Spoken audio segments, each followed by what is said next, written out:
Welcome back to week 5, the last instalment of The Lion, the Witch and the Wardrobe. Okay, they've got to the battle where Peter and his troops are fighting the White Witch and her troops.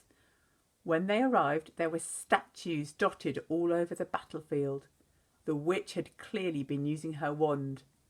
There we are. That is the answer to last week's question. What weapon do you think the witch will be using? Okay, time for a quick bit of description from the original.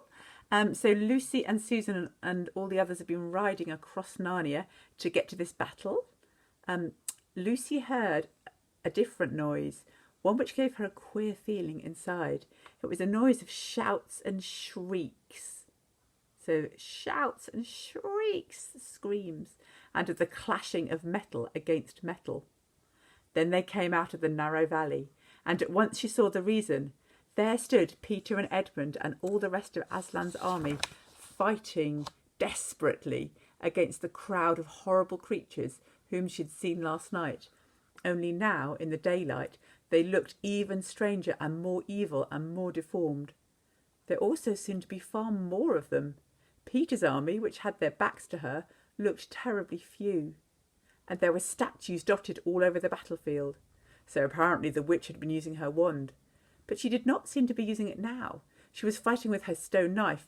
It was Peter she was fighting, both of them going at it so hard that Lucy could hardly make out what was happening. With a roar that shook all Narnia, Aslan flung himself upon her. And at the same moment, all warlike creatures whom Aslan had led from the witch's house rushed madly on the enemy lines.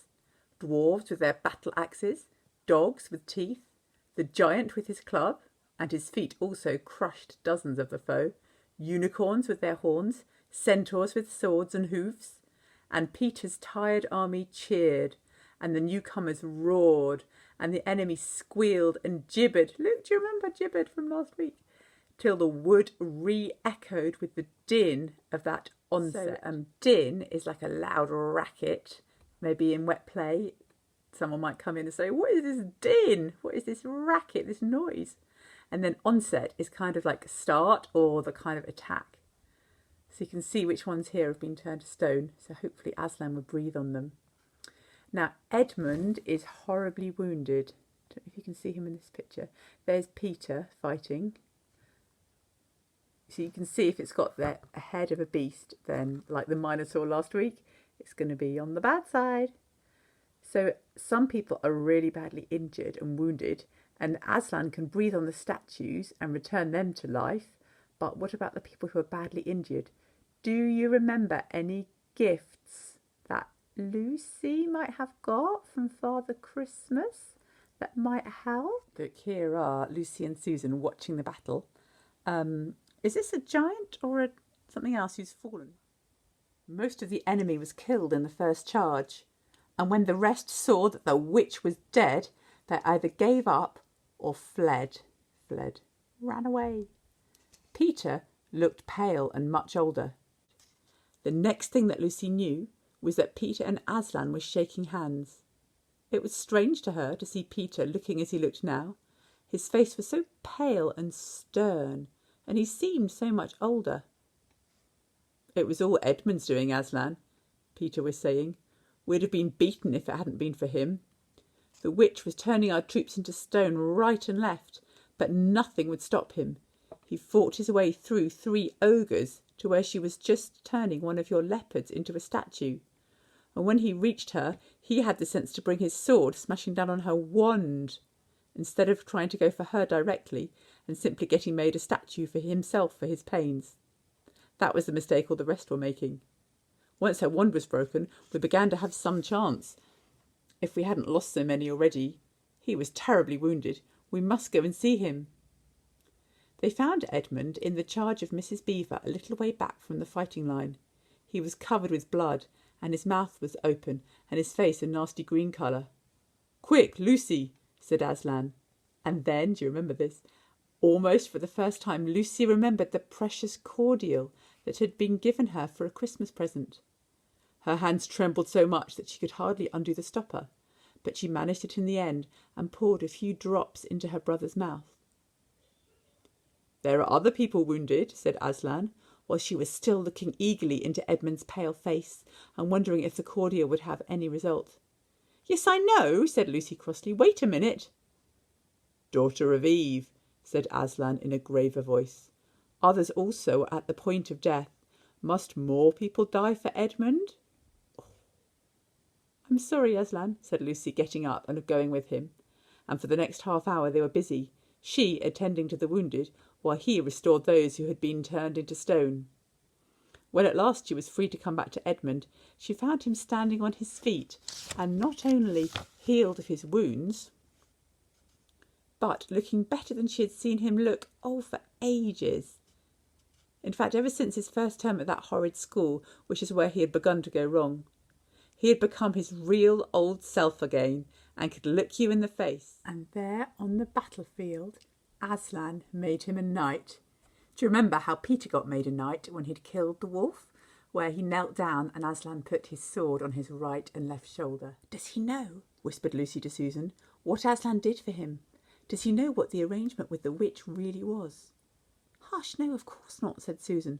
"Oughtn't he to be told?" said Lucy. "Oh, surely not," said Susan. "It would be too awful for him. Think how you'd feel if you were he." Now, in Narnia, there's so many descriptions of food, which I think is one of the reasons I like it so much. It says here, they were all sitting down on the grass to a fine high tea at about 8 o'clock. The next day they began marching eastward down the side of the great river, and the next day after that, at about tea time, they actually reached the mouth. So, year 4, you're doing rivers. So the river mouth is the bit where it kind of spits all the water out into the sea. It often gets a bit wider.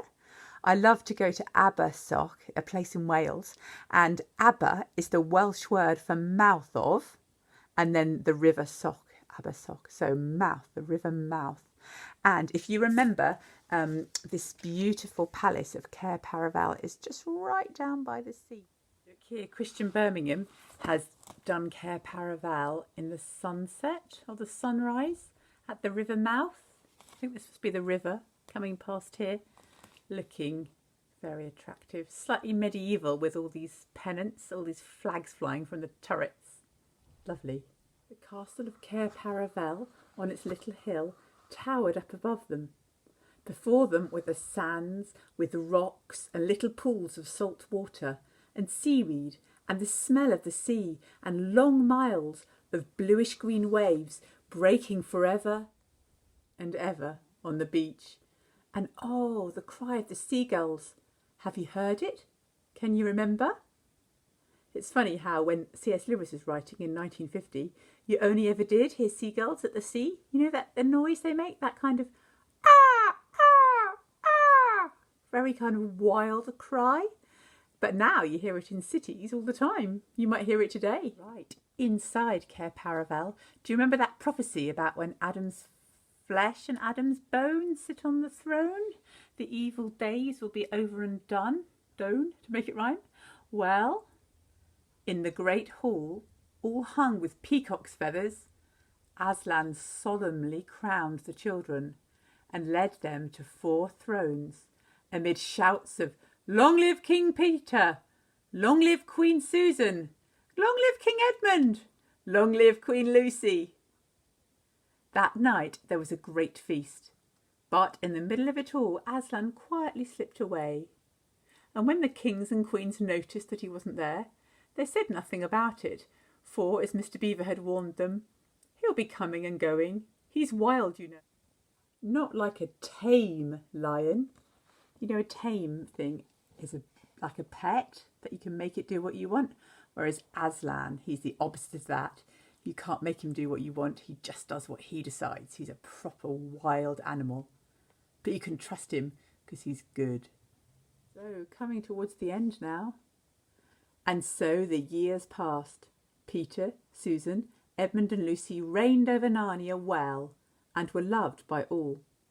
Then, one day, Mr. Tumnus brought them news that the white stag, who could grant wishes, had been seen in the western woods. So the 2 kings and the 2 queens set out on a hunting party. As soon as they entered the thick wood, Queen Susan said, "How strange! I see a tree of iron." and as they walked towards it, they all suddenly remembered that it was a lamp post. Here they are in their royal clothes, because of course now they're adults in Narnia. And can you see that they're pointing towards the lamp post here, this tree of iron as they're calling it? Does the lamp post ring a bell for you? Do you remember when Lucy first came into Narnia? In the snowy forest among the trees with the lamp post when she met Mr. Tumnus. So there's a backstory to the lamp post. Little book plug here for the first book in the series, the first Narnia book, The Magician's Nephew. If you ever read this, it tells the story of how the White Witch threw a bit of lamp she'd wrenched off the lamppost in Victorian London, and she threw it at Aslan in the new land of Narnia. But because the land was still singing with a beautiful creation song, it rebounded off Aslan's forehead there, didn't hurt him, and into the ground, and there it grew up into a lamppost kind of tree, and it was kind of, the lamppost had its light on to show it was kind of alive. Anyway, back to our book now. So Susan and Peter and Lucy and Edmund have been in Narnia so long that they've kind of forgotten about their old life. So this is a young wood, and the iron post, the lamppost, is old. And they stood looking upon it. Then said King Edmund, I know not how it is, but this lamp on the post worketh upon me strangely. For some reason they're talking like they did in medieval England in the old days here. It runs in my mind that I have seen the like before, as it were in a dream, or in the dream of a dream. Sir, answered they all, it is even so with us also. And more, said Queen Lucy, for it will not go out of my mind that if we pass this post and lantern, either we shall find strange adventures, or else some great change of our fortunes. Well, can you predict what this change in their fortunes will be, by any chance? In the name of Aslan, said Queen Susan, if you will have it so, let us go on and take the adventure that shall fall to us. So these kings and queens entered the thicket, that's a clump of trees, and before they had gone a score of paces, I think that's 20, they all remembered that the thing they had seen was called a lamp-post. And before they had gone 20 more, they noticed that they were making their way not through branches, but through coats. So it's reversing the very beginning when they came in. And the next moment they all came tumbling out of a wardrobe door into the empty room. And they were no longer kings and queens in their hunting array, but just Peter, Susan, Edmund and Lucy in their old clothes. There, tumbling out of the wardrobe. It was the very same hour of the very same day on which they had all gone into the wardrobe to hide. And when they went to explain to the professor why 4 of the coats out of his wardrobe were missing, he didn't tell them not to be silly, but believed the whole story. You won't get into Narnia again through the wardrobe, he said, but some day you will get back. Once a king or queen in Narnia, always a king or queen in Narnia. And that is the very end of the adventure of the wardrobe. But if the professor was right, it was only the beginning of the adventures of Narnia. Well, there you have it. Our story is ended with all these supplementary extra bits from the original. Okay, grammar time. Now, I don't know if you noticed when they were talking about the battle and Peter said we'd been beaten if Edmund hadn't knocked the witch's wand out of her hand because she was turning everyone to stone. Now, first of all, weird. What's that short for? What's that apostrophe has been missed out? Can you get it? Oh, where have we gone? There. We would. So, we wouldn't been beaten if Edmund hadn't helped. So, that apostrophe there stands for those letters. Just rub it out. We'd have been beaten. Oh, did you hear me just say it? Here. So what goes here? Is it we'd of been beaten or we'd have been beaten? You heard me say it is not of, it is never of. This is becoming such a common mistake. You never get we'd of. It's always we'd have been beaten. Even if it sounds like people are saying of when they're pronouncing it, it's always the word have that you write there. we'd have been beaten. I couldn't have done it without you. It's never of. I couldn't have done it. No, I couldn't have done it. We'd have been beaten. Think of any more examples? I've got, I couldn't have done it. We shouldn't have laughed. I would have helped. I might have waited. All those kind of could, should, would, might kind of words, all of those usually have a have coming after them, and loads of people think it's an of, but it's always a have. I couldn't have. We shouldn't have. I would have. I might have. Maybe you could have thought of some better examples. Okay, moving on to the new words. I want to focus on tame today. Did you get the meaning? Do you remember it? They said Aslan is not a tame lion. So for this, I think I'm going to draw a little bird. Yeah, my amazing bird drawing talents. In a cage. Because this is a tame bird. It doesn't fly wild and free in the sky. It lives in a cage, or it doesn't have to be in a cage. It could just be at somebody's feet, pecking the little crumbs, or they could hold out their hand and it could fly down, it could land on their arm. It does what the humans want it to do. It's tame, okay? It's tame. It kind of belongs to them, and it kind of has been taught to behave how humans want it to behave. A tame bird. So it's the opposite. Do you remember, was a wild. So Aslan is a wild animal, and a wild bird would be in the sky far above, looking down. It's my bird. Looking down on what the people are doing there, and either ignoring them or coming and stealing a chip off them if they're a cheeky seagull at the beach. So tame. People also use tame to say if a ride at the, say, roller coaster at the theme park is just a little bit naff or babyish or not very exciting, you might say it's a bit of a tame ride, kind of the opposite of a wild ride, the opposite of an exciting, amazing, terrifying ride. Yeah, it's a bit tame. And someone has just sent me this picture of in Banstead Woods. Do you know Banstead Woods? It's a bit of a drive, but I think we're allowed to go a bit further for our exercise now. They have the most amazing bluebells there that would just be finishing now at about early May. So they've apparently got these sculptures dotted around, carved out of the wood, of characters from The Lion, the Witch and the Wardrobe. Can you tell this lion here? Can you see it's Aslan? So let me know if you see them.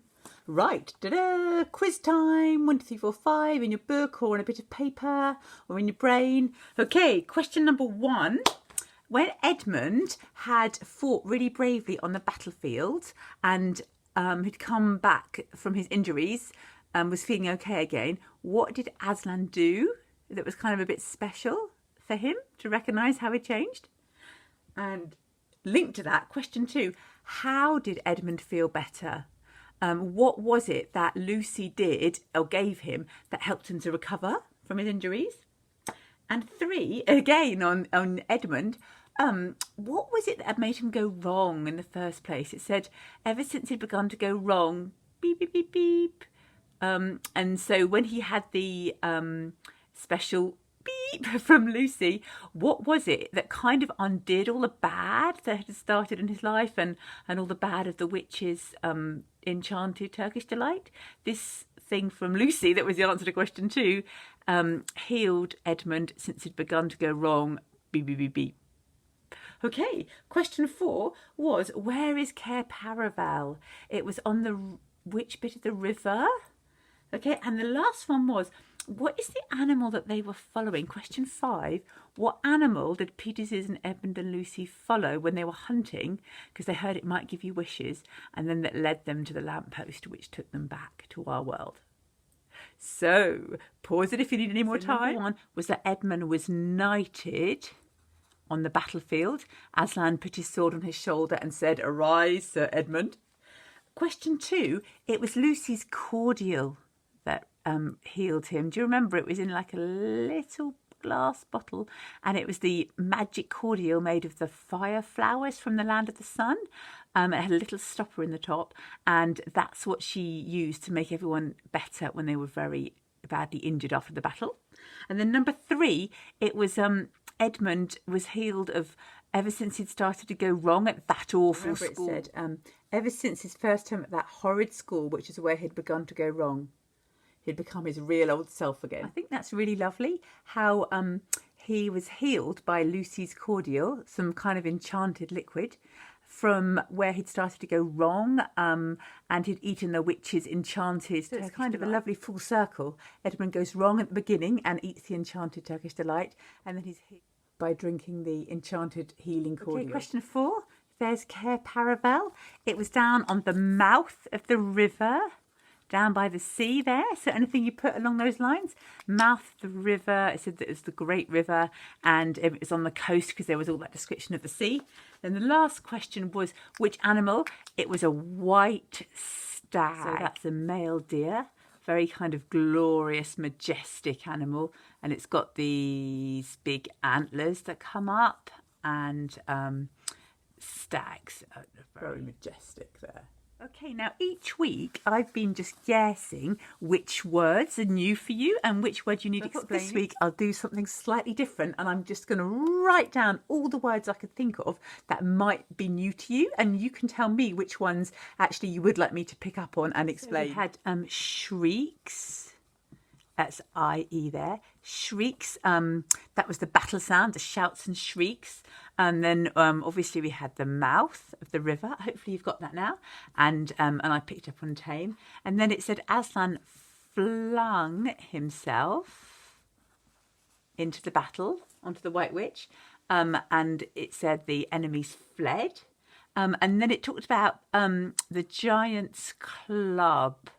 Okay, so that's like the big kind of like a cricket bat that he's hitting the enemies with. And then we had din, was the kind of really loud racket. And onset means the start of something. Then we had charge. A lot of the enemies gave up after the first charge of Aslan's creatures. And then we had the forest re-echoed. Okay, I think that might be Aslan's roar. Re-echoed, so echoed and then re-echoed. So it's kind of the sound is so loud it's going round again and again. Then did you notice Lucy's juice? They were calling it cordial. Okay, so that's the same as, that's the posh word for orange squash. Okay, cordial is something that you would often like make a drink out of. You'd dilute it with water. Cordial. On the top of it, it said she had a stopper. So instead of undoing the lid, it's like a sort of cork that you would pull out, like a little stopper. And then it said, Aslan said in a graver voice, Lucy, must more people die for Edmund? And then we had Ortant, that's an old-fashioned one. Ortant, Edmund to be told. Susan and Lucy were whispering between themselves. Ortant kind of means shouldn't. Shouldn't he be told? And then I mentioned a few times medieval.